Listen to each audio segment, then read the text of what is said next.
Back in the 90's, there was a star named Bojack Horseman who was in a very famous TV show.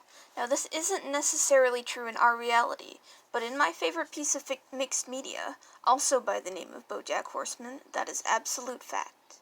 My name is Isla Justice, and I encountered Bojack Horseman in the summer of 2017, and at first, I despised it.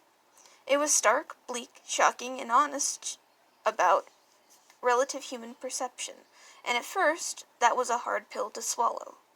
The show hadn't bothered trying to sugarcoat hard-hitting, emotional subjects, and they didn't try to make their audience feel better about anything when it left them reeling at the end of each of the 5 seasons, and I think, given some time to warm to the idea, that's what I liked about it.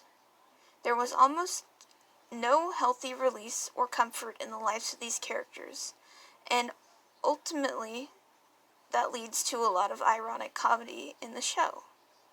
It's sort of based on the idea that life has no purpose, that nobody really knows what they're doing with their lives, and your happiness, or lack thereof, may affect the people closest to you, which is a very real and sometimes hard to address subject, especially when they, much like the rest of us, are held to the consequences of their actions. That's not something which a lot of animated shows have really had in this deep of a context. Even if it was just a cartoon, it challenges its watchers, forcing them to think for themselves on some commonplace but hard to answer questions, such as, what is a good person? Am I a good person? What am I doing here? Why am I the way that I am? What is happiness really? And my favorite, why can't I stay happy? All of which questions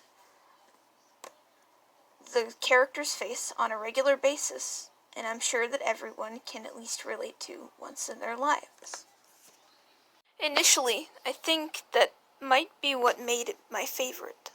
It was nice to have a show that crashed into my secure way of thinking to make me stop and consider that maybe things don't always have neat and tidy answers, and they don't necessarily need them either.